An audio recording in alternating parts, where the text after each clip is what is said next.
శ్రోతలందరికీ నా నమస్కారం. కథా ప్రయాణంలోని పాటల పల్లకి శీర్షికకు స్వాగతం. ఈ ఆదివారం పాటల పల్లకి శీర్షిక క్రింద మనం ప్రస్తావించుకునే పాట ముత్యాలముగ్గు చిత్రంలోని సుశీల గారు ఆలపించిన, గుంటూరు శేషేంద్ర శర్మ గారు రచించిన, శ్రీ కెవి మహాదేవన్ గారు స్వరపరిచిన నిదురించే తోటలోకి పాట ఒకటి వచ్చింది అనే గీతం గురించి. శేషేంద్ర శర్మ గారు రాసిన ఒకే ఒక సినిమా పాట ఇది. తెలుగు సాహితీ రంగంలో మేరునగం అనిపించుకున్న ఆయన ఒకే ఒక సినిమా పాటతోనూ అంతే ఖ్యాతిని పొందారు. శ్రద్ధగా వింటే సినిమా కథంతా ఈ ఒక్క పాటలో ప్రతిధ్వనిస్తుంది. నిదురించే తోటలో విరబూసిన పాట. ఆ ఒక్క పాట ఒక్క కావ్యంతో సమానం అని చెప్పాలి. తెలుగు సినిమా ఉన్నంతకాలం చిరంజీవిగా నిలిచే పాట ఇది. తరగని సాహితీ మూల్యాల మూట ఇది. 1975లో బాపు దర్శకత్వంలో వచ్చిన ముత్యాల ముగ్గు సినిమాలో నిదురించే తోటలోకి పాట ఒకటి వచ్చింది అనే ఒకే ఒక్క పాటను రాశాడు శేషేంద్ర శర్మ గారు. ఆ ఒక్క పాట ఒక్క కావ్యంతో సమానమని చెప్పాలి. పద సౌందర్యం, భావ గాంభీర్యం ఆ పాటలో నిండుగా కనిపిస్తాయి. సన్నివేశానికి తగినట్టుగా ఎంతో అద్భుతంగా ఈ పాటను మలిచారు శేషేంద్ర. సినిమా కథాపరంగా చూస్తే కథానాయక మానసిక స్థితిని వస్తువుగా గ్రహించి దానికి సౌందర్యావేదనను అద్ది పాటను పలికించారు. కొన్ని పరిస్థితుల వల్ల తన భర్తకు దూరమై ఎక్కడో ఒక చిన్న కుగ్రామంలో తలదాచుకున్న కథానాయిక చాలా రోజుల తర్వాత తన భర్తను చూస్తుంది. తన భర్త తనకు దూరమైనా అతని మనసులో తనపై ప్రేమ అలానే ఉంది అని తెలుసుకుంటుంది. ఆ సందర్భానికి అక్షర రూపమే ఈ పాట. అంటే బాధతో నిండిన తన మనసులో సంతోషం ఉరకలేసిన సన్నివేశం ఇక్కడ కనిపిస్తుంది. అందుకే నిదురించే తన బతుకు తోటలోకి పాట ఒకటి వచ్చిందని మురిసిపోతుంది. తన జీవితానికి వెలుగు పంచిన తన భర్తనే ఆ పాట పాడిన కోయిలలా, ఆ పాట వల్ల వచ్చిన వసంతంగా భావించుకుంటుంది. ఇన్నాళ్ల తన వేదన తొలగిపోయి నిదురలేని కళ్లకు కమ్మటి కలలు అద్దినట్లుగా ఆమె పొంగిపోతుంది. తన బ్రతుకు కుటీరం ముందు రంగవల్లులు చెరిగిపోయాయి. మళ్ళీ అతని రాక వల్ల తన బతుకు ముంగిలి అందంగా రంగవల్లులతో అలంకరించబడిందని, చీకటి నిండిన పేదరాలి గుడిసెలో దీపం వెలిగిందని ఆమె పులకిస్తుంది. శూన్యమైన తన జీవన వేణువులు తీయని స్వరమై పలికాడతడు. చాలా ఏళ్ల తర్వాత ఆమెకు కలిగిన ఆనందం మాత్రమే కాదిది. నిజానికి పేదరికంతో కొట్టుమిట్టాడుతున్న, ఎన్నెన్నో సమస్యలను ఎదుర్కొంటూ జీవన ప్రయాణం చేస్తున్న కథానాయక జీవన వరంలోకి ఒక కాంతిరేఖలా కథానాయకుడు ప్రవేశిస్తాడు. ఆమె ఏనాడు పొందని ఆనందాన్ని, వైభోగాన్ని అందిస్తాడు. అన్నీ తానే నిలబడతాడు. అలాంటి ఆనందం ఆమెకు కొన్ని రోజుల్లోనే దూరమై ఆవేదన ఆమెను సమీపిస్తుంది.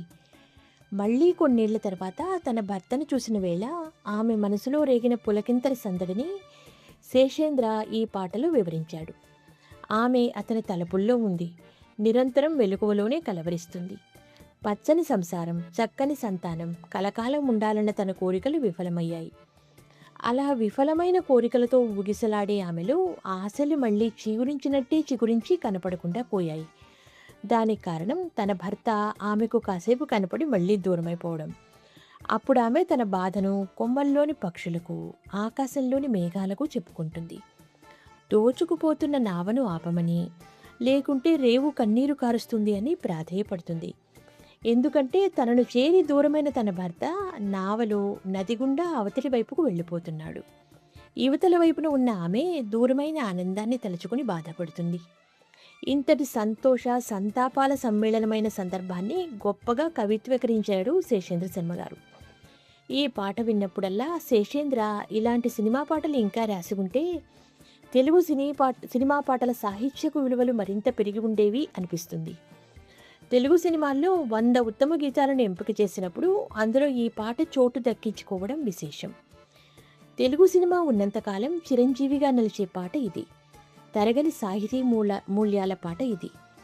నిదురించే తోటలోకి పాట ఒకటి వచ్చింది, కన్నుల్లో నీరు తుడిచి కమ్మటి కల ఇచ్చింది. రమ్యంగా కుటీరాన రంగవల్లు లద్దింది, దీనురాలి గూటిలోన దీపంగా వెలిగింది. శూన్యమైన వేణువులో ఒక స్వరం కలిపి నిలిచింది. ఆకురాలు అడవికి ఒక ఆమని దయచేసింది. విఫలమైన నా కోరికలు వేలాడే గుమ్మల్లో ఆశల అడుగులు వినపడి అంతలో పోయాయి.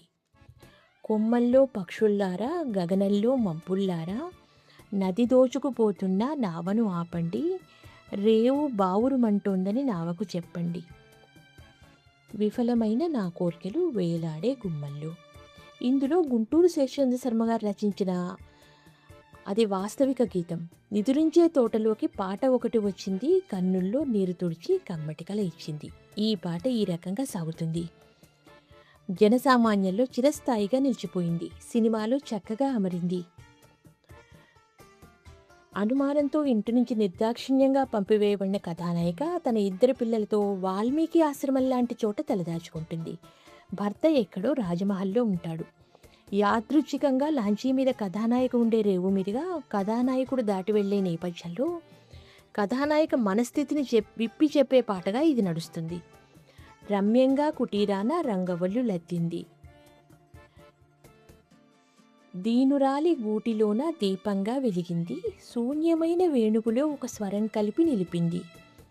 ఆకురాలు అడవికి ఒక ఆమని దయచేసింది అనే పదాలు ఆ సన్నివేశాన్ని బాపు రమణలు ఈ పాట కోసమే సృష్టించారా అనిపించేలా అమరాయి.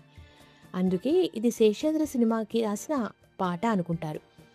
విఫలమైన నా కోరికలు వేలాడే గుమ్మల్లో ఆశల అడుగులు వినపడి అంతలో పోయాయి. కొమ్మల్లో పక్షుల్లారా, గగనంలో మప్పుల్లారా, నది తోచుకుపోతున్న నావను ఆపండి, రేవు బావురుమంటోందని నావకు చెప్పండి అంటూ కథానాయిక బావురుమంటుంది. ముత్యాలముగ్గు చిత్రంలోని ఈ పాట మౌన మూగవేదన పాత్ర మనోరథానికి అద్దం పట్టేలా ఉంటుంది. ఈ పాట సాహిత్యం ఎంత శృతిమెత్తగా ఉంటుందో మామ కెవి మహదేవన్ గారి స్వరరచన అంత సుకుమారంగా ఉంది. పాటను అజరామరం చేసింది. ఈ పాట వింటున్నప్పుడు మహదేవన్ తెలుగువారు కారంటే అస్సలు నమ్మలేం.